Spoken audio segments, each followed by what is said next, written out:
Hello and welcome to the Father and Son Pastime podcast. I'm Patrick. I'm Kevin. That's my dad. We are continuing today, Dad, with our sort of deep dive into the weird, unusual world of baseball. Not just the mainstream stories, but a little fun with trivia if you like, little stories to follow at home, little anecdotes to tell in a bar, a sports bar one day if you like. And today's topic are those crazy trades in baseball history. Now, I don't mean the blockbusters that cost $200 million and 8 players. No, the really weird trades that probably should have some laughs associated with them, or almost the unbelievable trades of baseball history. So that's today's setup. Okay. We go back to the 1800s with some of these questions, and I believe the most current crazy trade that I came up with was as recent as 2013. So we do cover a long time span. I know a lot of these have been focused on a particular period or an era, but this does cover almost all of baseball's history today. So Neat. hope you enjoy. Yeah. And hope you get a few laughs out of these as well. And I hope you guys enjoy at home as well. Yes. All right. Let's start with history, Dad. In baseball, when was the first trade? What team do you think were involved? Anything like that?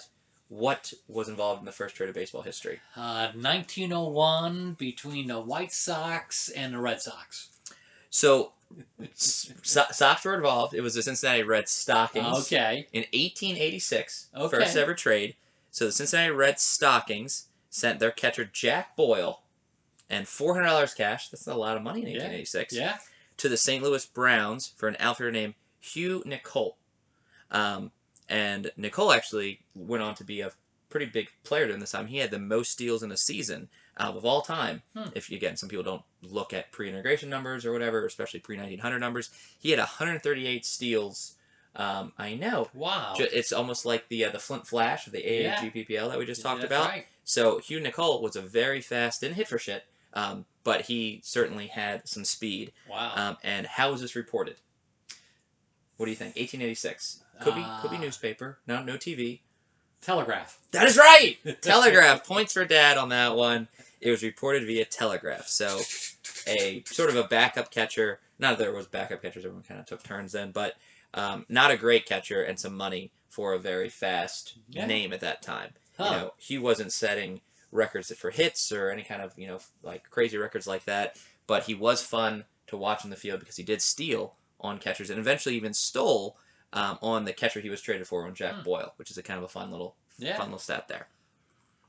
Just as thinking out loud, when did the Cincinnati Red Stockings become Cincinnati Reds? Was that in the 1900s? I think it was in the early 1900s, but they went back to, I think, was it Red Legs during the communist scare of the 50s, I want to say, or even I know there's communist scares in the 20s as well.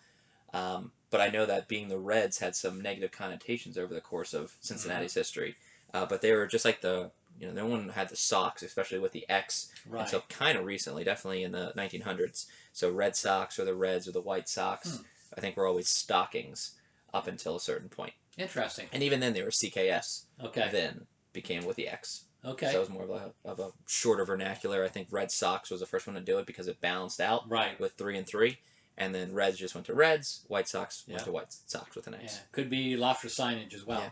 If you're the signage, definitely saving a few letters. But if you are a Little League baseball player, you were the Blue Sox or the Gray Sox, the Black Sox. Obviously, that was a scandal too with But so I just think it's very interesting that it seems to be the color of your socks. That's how you name a baseball team early on. Interesting. But so that was the first trade. Which is strange. Yeah, it's different. You go by your jersey. Everyone has a red bat maybe, but no, let's go by your socks. Right.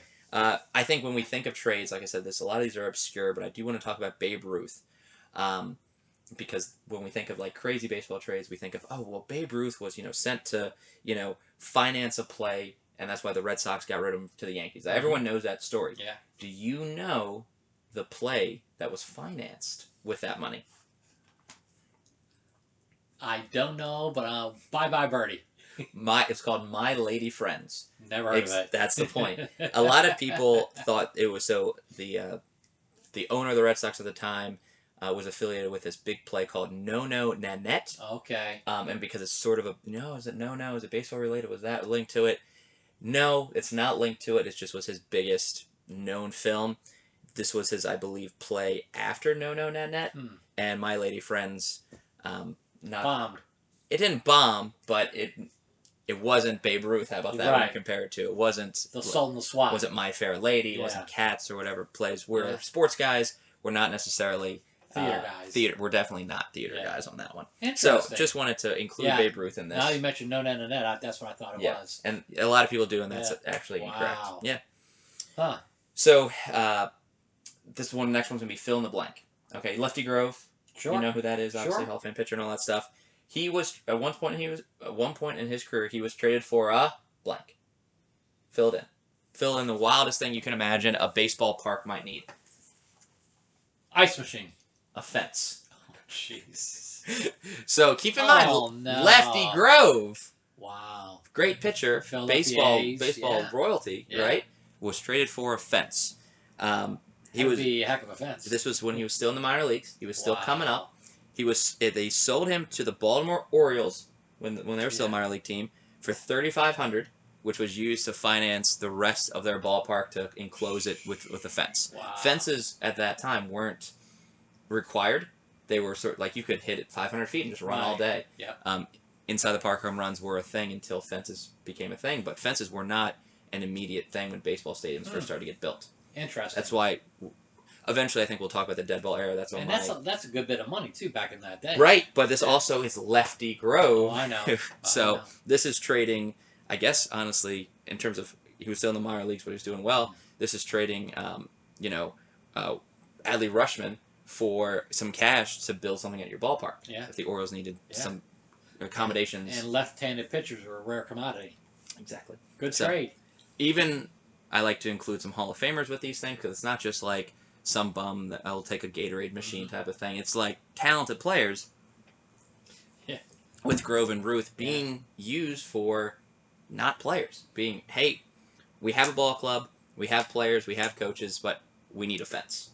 So let's trade our biggest piece so we can have fans in the stadium and not just have people walk in to the outfield because that was a problem. You would think that even then they could find a bank or some financial arrangement to get the money to build a fence. Mm-hmm.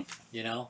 But they're a Minor league businessmen. team, and it was the 1890s, I Right. want to say, Yeah. and baseball was not a focus. Well, really didn't even have the international fame and respect Yeah. it does today, obviously. It's Interesting. still a new sport.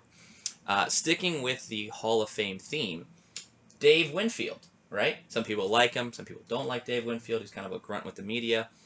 He was traded at one point in the early 90s for food. What was he traded for? And again, this is a funny story if you're still with me. Wow, he was one of the greatest athletes baseball's ever had, by the way. Drafted in 3 sports. Yeah. I say Royalty. a dozen filet mignons. I'll give it to you. A steak dinner. Okay. So it was during the 1994 season, which obviously was shortened due to the strike. Right. So this was a trade that happened during the strike. It was Twins and Indians. And originally, when this trade happened, it was during the strike, they thought it was going to happen. Dave Winfield's contract ended up at the end of that season. Mm-hmm. So the trade agreement was Dave Winfield for a player to be named later. But because the season ended, and all that stuff happened, and blah, blah, blah, blah, blah, the season ended right then. MLB told teams to finalize their rosters before the new bargaining, the CBA, this bargaining agreement became. So the Indians said, hey, we don't necessarily Want Dave anymore. we'll give you a steak dinner. So just to kind of smoosh that trade over because it wasn't really. He's in the Hall of Fame, right? He's in the Hall of Famer. Baseball royalty. We did 3 in a row right now. Wow. So Winfield, during that era, was traded for a steak dinner, basically. Not directly, I know, but I just wanted that's to. weird. Yeah. I just wanted to add that story into it. That player to be named later eventually becomes a steak. Yeah. Okay. Should have been a heck of a steak. Hopefully. Yeah. So sticking with the food theme, was a player, this is a true, I guess, yes or no question, not true or false. Was a player ever traded for a turkey? Yes. Yes, it was. Obviously, 2 things that are very American, baseball and Thanksgiving. So, of course, they're going to be intertwined in history. So, Johnny Jones, cool name, by the way. I think Johnny Jones is a cool name. He was a shortstop for the minor league team, the Chattanooga Lookouts. If you've ever been to there. Great hat. Yeah, absolutely. So he was traded for a 25-pound turkey at the end of the season. Wow. Because the Lookout said, I don't want this. I'd rather have a turkey. Owner of the Lookouts decided, you know what, it was a rough season. You had to watch Johnny Jones play shortstop. He was terrible. I want to take the sports writers out for Thanksgiving dinner with that 25-pound turkey, and gave as an apology for having to watch Jones all season. Wow. He gave him a Thanksgiving dinner. With the turkey. And someone made some comment at this Thanksgiving dinner about, like, well, Johnny Jones was like 160 pounds. This turkey's only 25 pounds. You got ripped off. He said, yeah, but the turkey was having a better year. So Johnny Jones is now affiliated with getting trade for a turkey. And by the way, a 25-pound turkey is a big turkey. It is a big turkey. That's what I'm saying. It had a better year than Johnny Jones. Yeah, so that's poor Johnny. Yep. In 1996, we're fast forwarding a few years. We're moving off food into supplies. A player was traded for some supplies a team needed. What do you think? It was an independent ball club, so they're low on some supplies. It's not. I don't need money here. I don't need, a player. We need some stuff to get through the rest of the season. What do you think those supplies were? Bag of baseballs. Keep going. Bases. Bats. Bats. So, excuse me. It was an independent ball club that had this player, and a major league franchise, the Atlanta Braves, were looking for this player. They're like, we like to basically purchase the contract from him. They said, listen, we don't need cash right now or anything like that. We desperately need 24 bats and 12 baseballs to get us through the rest of our season. The Braves went, okay. Wow. And Kerry Lightenberg, if you remember from the 90s, was that player. No way. So Kerry Lightenberg, an MLB talent of multiple years. Yeah. That's some good years if pitcher. If you check his baseball reference. Yeah. 12 baseballs, 24 bats. So he was purchased for not a lot of money, under $1,000. Yeah, I was going to say $800. Yeah. So even in the 90s, I forgot what independent team that was. Feel free to check it on Baseball Reference. Probably some Southern team, but sometimes supplies are more important than cash because it's immediate, and I'd rather make you give me the supplies rather than me get the money and go out and buy it. If they have the money, go buy it. That's what the trade was. That's what I'm saying. These are the ludicrous trades of baseball history. If it was just for cash, it wouldn't be in this story. So, Kerry Lightenberg traded for balls and bats. Wow. I do want to get back to food before we get into some other kind of crazy stories. Because that is a big theme in baseball history. It seems that food is a commodity. It's the American way. I'll give you a hint here. So this was a team. This was I think another independent or minor league team out of Dallas. A guy named Joe Mantegna, not to be confused with Joe Montana, who is the Hollywood actor.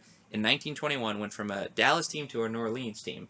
I think again either independent ball or minor leagues for food. Think about New Orleans. It's not crawdads. Think about that area though. What do you think he was traded for? Getting there, think crustaceans and seafood. Oh, crawfish. I was thinking that too. It's actually oysters. Oh, okay. This guy was traded for 2 barrels of oysters in 1921. This is a lot of oysters. What does Dallas do with oysters? They had oyster fry. 2 barrels? Well, that's hundreds and That's hundreds. a lot of oysters. Yeah. So in 1921,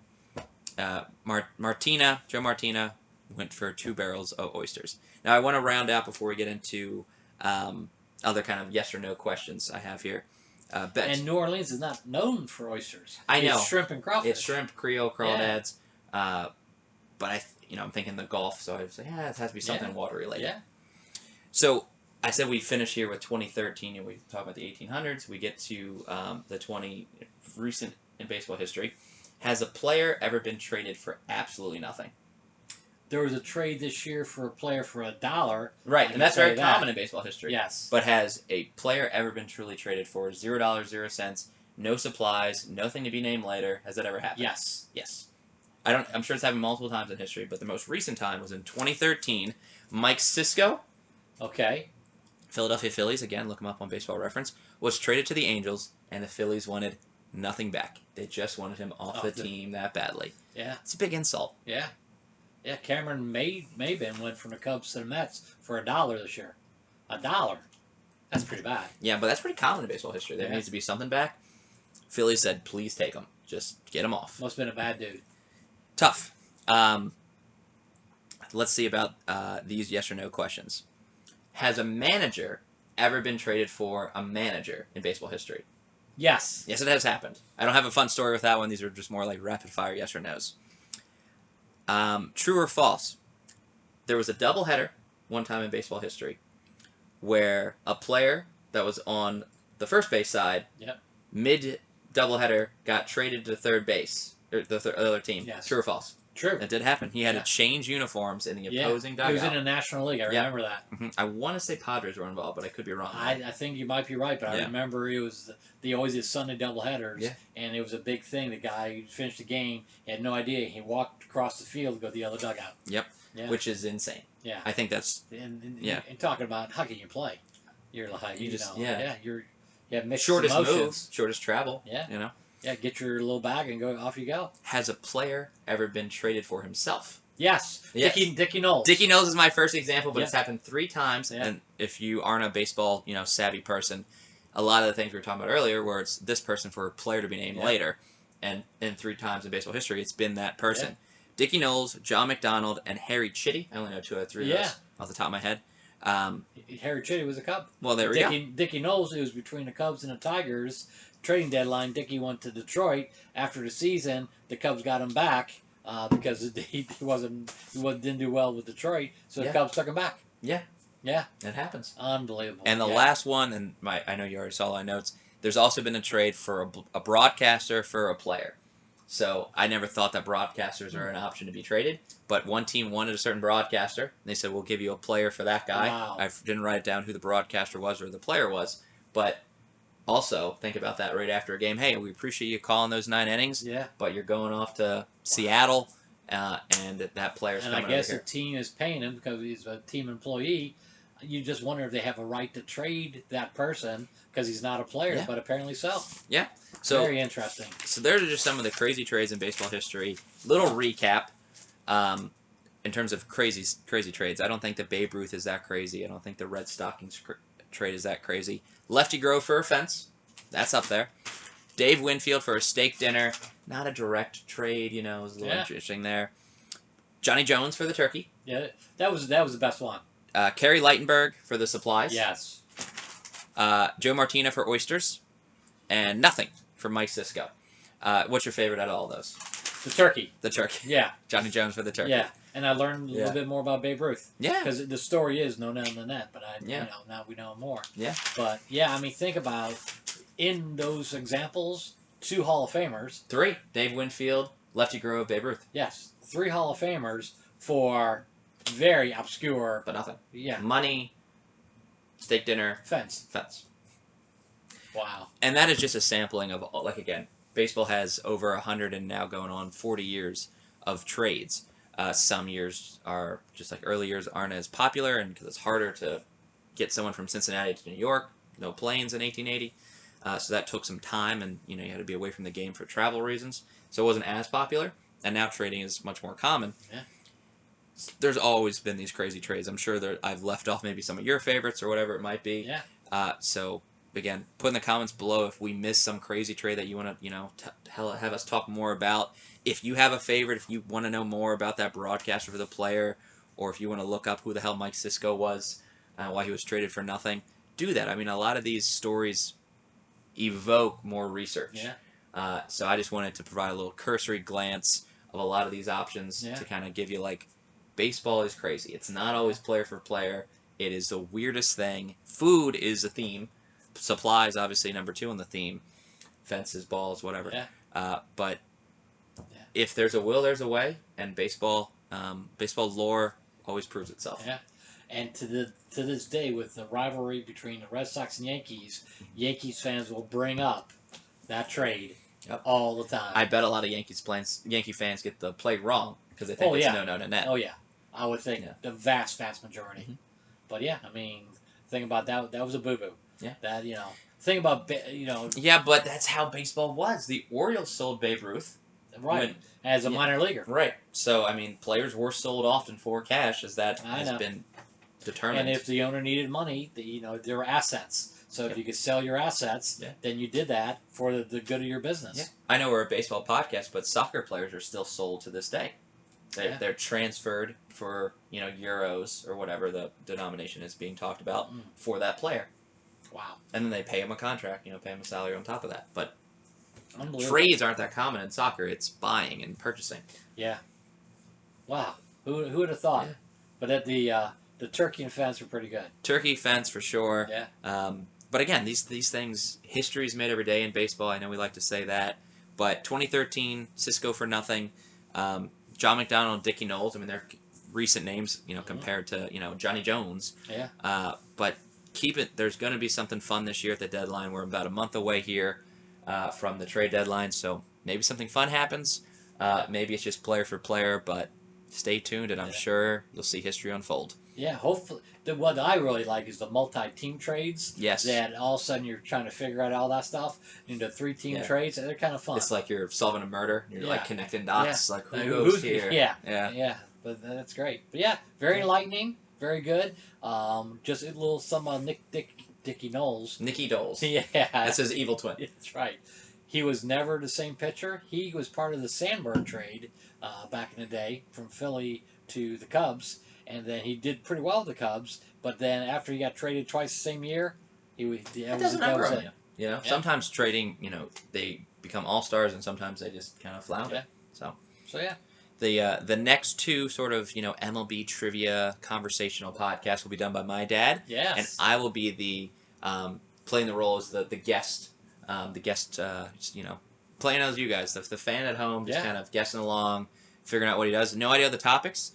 So tune in, and again, if you have any topic suggestions, put them in the comments below, and hopefully we'll do them. We'll kind of do this throughout the year because fun. 150 years or more of baseball history. Maybe we'll do something on Abner Doubleday, maybe the dead ball era, the Negro Leagues. I mean, these are just some ideas that are just rolling off the top of my head live. Yeah, but it's great. Very good. Very well done. Thanks. So, yeah, it was fun to be a part of it. Cool. Well, hope you guys enjoyed too, and as always, thanks for tuning in.